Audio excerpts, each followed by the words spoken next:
Guys, yan, magandang umaga sa atin, magandang tanghali. Yan. Bigat ng ulo ko. Ang nakatayuan natin. Bali ito guys yung highway na siya sabi na kwento na matatanda na ito yung kalsada na may nagpapakitang dalawang babae na namamara. Ngayon sinama natin si Melvin. Siya ano? Paano explain mo? Hindi nga bigat ng ulo, parang may nakapatong sa ulo ko na hindi ko malaman. Ito yung lugar na siya sabi na may nangaharang na babae, dalawa. Ngayon, hindi namin alam kung bakit sila nangaharang guys, no. Yun ang ating bibigyan ng linaw dito. Parang dito lang sila, hindi ko na makita sa palagay mo, ano kinamatay ng dalawang babae? Hindi natin malalaman. Wala akong gano'n Idea mo. Itong nasa tong highway na to, kasi sabi ng mga karamihan dito sa lugar na to, is ito yung daan na malimit, lalo na kung umuulan daw. Lagi daw dito nagpapakita at nagpaparamdam, no? Ngayon kung ma-encounter mo yun, sa akin kung ma-encounter ko siya, siguro hindi ko siya hihintuan na, kasi iliblib na lugar to, walang kabahay-bahay to dito. Bakit ako maghihinto, di ba? Tapos sa palagay ko, ako medyo aminado ako ngayon na medyo maganda-ganda yung aura ko, hindi tulad ng first time na pumunta ako dito. Ngayon tong aura ko dito is medyo kalmado. Si Melvin yung nakakaramdam ngayon ng pagbigat ng ulo, paglaki ng pressure ng ulo. Nakahawak lang naman, parang may nakahawak daw sa kanyang ulo. Sila mo kanina. So yun, Sana yun. yun na yun. Oo. Maaaring Sana yun. sila na yan Sana yun. na Yung sinasabi yung dalawang babae para mabigat yung ulo kanina na minasa ko. Kasi ito yung lugar. Mabigat siya, mabigat, hindi ko lang maramdaman noon. Pero parang nawawala na sa akin. Una yung binanggit mo na Oo. mabigat yung biglaan. Pagbaba ko. Kung iahambing natin Ben sa pinanggalingan natin doon sa una na Balete at doon sa siyasabi lang na lugar ng Biringan na nagpapakita sa gabi, saan yung mas malakas ang aura na nararamdaman mo? Dito. Kasi doon wala akong naramdaman na alis doon. Yun yung ulang naramdaman natin, yung huli pa alis na tayo. Yun lang, no? Pero parang nagalit sila nung huli doon, no? Pero dito is talagang banayad na banayad. Pero ramdam mo na parang may humihipo sa ulo mo at mabigat sa ulo. Ibig sabihin, sa part na to is talagang mayroong elemento na hindi natin kaya ipaliwanag guys. Natin makita kung kaya paliwanag.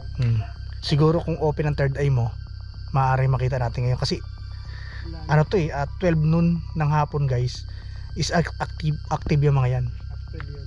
12 noon ng hapon na. Hindi ko yan. Ako yun, medyo kinikilabutan na ako pag sabi kong 12 noon active.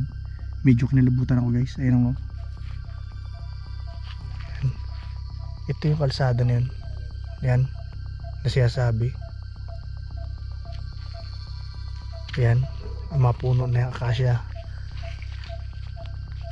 Kalimitan ng kwento talaga guys na ang puno ng akasya. Malimit dyan maraming white lady, kapre, tikbalang ang mga nakatira. Pero dito guys sa kaso na to, babaeng dalawa na nangaharang at puwapara ng sasakyan para iligaw. Ang kwento nila is iligaw ang nasasakyan nila papunta doon sa daan na yun na walang hanggan na yun, at doon nila dinadala sa baryo ng Biringan na hindi na daw nakakabalik ang kwento nila ng karamihan dito. Kaya yun, sinubukan nating isama si Melvin na isa ring nakakaramdam at dating meron daw third eye. Siguro ngayong araw sa to hindi open yung third eye niya, kaya pero naramdaman niya kasi noon sa pinuntahan namin una at doon sa pangalawang pinuntahan namin is hindi niya naramdaman tong pagbigat ng kanyang ulo at parang may nakahipo daw. Ibig sabihin utay-utay na ulit nabubuksan yung third eye mo. Tinan mo, di ka na makaimik. Uy, ikaw pa ba yan? Baka hindi na ikaw yan. Hindi, ako pa to. Hinahanap ko lang sinisipat lang ako saan talaga kasi kahit sa puno ng kahit saan yung pag sumipat yung mata ko, papatingin doon na bigla may makita ko, aninin lang na mukha. Ibig sabihin, sa titigan mo kayo na meron ka napansin, wala? Pero naman kaya saglit lang din wala. Hindi ko na yan, hindi katulad talaga yan nung araw na nakikita ko yung buong yung mukha ko. Oo. Ibig sabihin kasi nga nagkaedad ka na, baka sumara na yung third eye mo, pero ngayon sasakali baka nag-o-open na uli. Yun hindi natin alam. Kasi noon, kita mo talaga yung mukha. Ngayon medyo malabo ba? Blurred. Wala akong makita. Anong Ramdam lang, ramdam. sa Pero pakiramdam ko kanina, bukod dito, oh, diba sinabi ko sa'yo, Oo. may katulong. oo. Guys, bali kayo na yung humusga ko na yung ano. Ngayon is yung aming camera na isa, no, yung aking camera is nag-blackout. Nagpalit kami success email, binagpalit kami ng battery, nag-open, and then i-check ko sana guys na ngayon check ko dito sa puno na to check ko rin sana, kaya lang hindi mag-open. Bali iiwan natin tong lugar na to no, iwan naman natin, baka tulad ng sinabi ni Belvin, Bibigat na naman. bumibig siya pakiramdaman niya, ako kinikilabutan naman na. Kaya so yun, kung sino ka man, pagdarasal namin ang nyo sa Panginoon, no? Kaya yun, hindi namin kayo gadbalain. Kaya Ben, tara na Ben, nakata tayo, kaya iba na pakiramdam ko na rin. Kung ano man ang mga hiwaga na bumabalot sa ating mga kapaligiran, ito man isang haka-haka, kuro-kuro, o hango sa tunay na buhay, o katang-isip lamang na ating dapat galangin.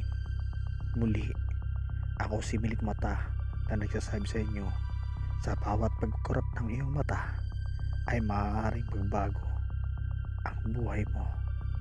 Please subscribe my YouTube channel. Thank you.